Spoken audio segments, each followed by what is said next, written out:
Қайырлы күн, каналыма қош келдіңіз. Рамазан, сауапқа кенелетін ай. 30 күнге созылатын бұл уақытта адамдар ораза ұстап, садақа беріп, жақсы амалдар жасауға тырысады. Ораза ұстау әрбірімізге парыз.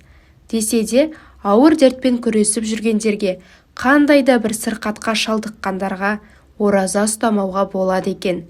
Есесіне, ораза ұстаған адамды бір ай бойы тамақтандыруды міндетіне алады. Бұл біздің тарқатып айтатын тақырыбымыз емес. Десе де, кімдерге ораза ұстауға болмайтынын, сәресіге қандай тағамдар жеуге болатынын, ауырып қалған жағдайда дәрі қабылдауға болмайтынын айтамыз. Ораза деген не? Ораза ислам дінінің негізгі 5 парызының бірі. Ораза ұстауға ниет еткен адам ең алдымен таңның атысынан күннің батысына дейін ішіп жеуден тыйылады. Одан бөлек жаман әдеттерді, темекі шегу, жанжалдасу, айқайласуды да шектейді. Мейлінше уақытын сауап істерге арнайды. Ораза ұстау парыз, бірақ сол уақытта ауырып қалсаңыз, оразаны жазылған соң ұстауға болады. Ораза ұстаған адам ауруға шалдығуы мүмкін бе? Әрине жоқ. Мұны дәрігерлер де жоққа шығарады. Керісінше, ораза ұстаудың көптеген дертке дауа болатыны анықталған. Ең алдымен бүкіл ағза тазаланады. Таңертең ерте жеген тамақ күні бойы қорытылып, әр ағза өзіне тиісті жұмысты атқарады. Асқазан мен ішектің жұмысы жақсарып, ағза шлактан, улы заттан тазарады. Қан қысымы реттеліп, қанның қоюлауына жол бермейді. Тіпті қан айналымымен зат алмасу жеделдеп, иммунитет көтеріледі. Кімге ораза ұстауға болмайды?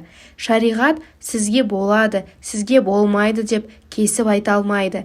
Десе де, кейбір адамдарға жеңілдік жасайды.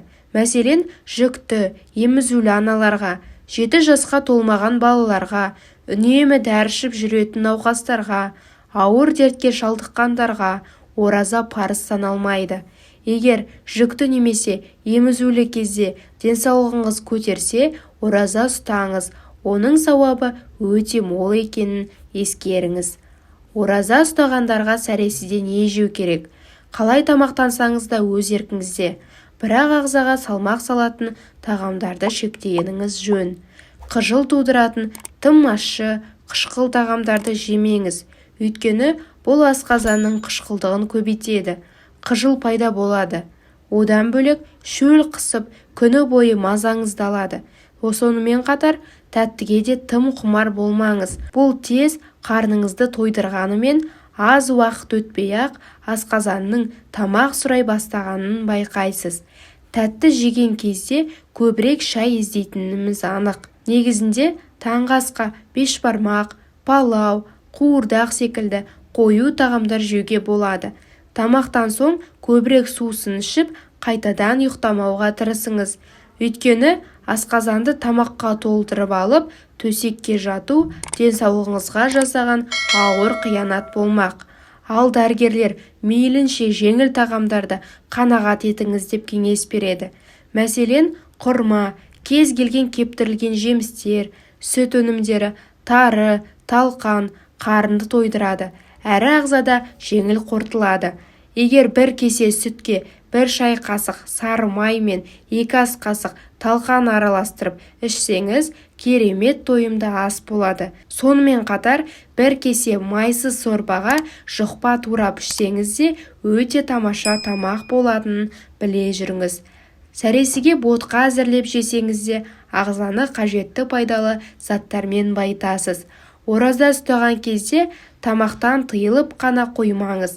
Керісінше құрамы минералды заттар мен дәруменге бай тағамдарды көбірек тұтынуға әдеттеніңіз. Ораза ұстаған адамға дәрі ішуге бола ма? Жалпы ем қабылдап жүргендерге ораза ұстауды кейінге шегере тұрған дұрыс. Егер ораза ұстап жүрген кезде бірден басыңыз немесе ішіңіз ауырып қалса, ауыз ашатын уақытқа дейін шыдауға тырысыңыз. Ауырған жеріңізді сипалап, уқалап, 30-40 минуттай жатып дем алыңыз.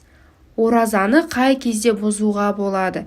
Егер басыңыз айналып, көзіңіз қарауытып, бойыңызды әлсіздік билесе, лоқсып, құса бастасаңыз, аяқ-қолыңыз қалтырап, денеңіз дірілдесе, жүрегіңіз қысылып, мазаңыз қашса, әйелдердегі айлық белгі көрінсе, онда ауызды ашуға тура келеді.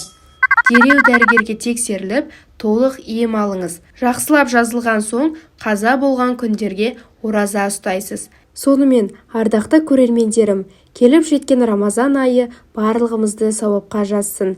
Ораза ұстау арқылы жаратушының парызын орындайық, ағзамызды тазалайық, жаман әдеттерден арылайық, артық ішіп, жеуден тыйылайық.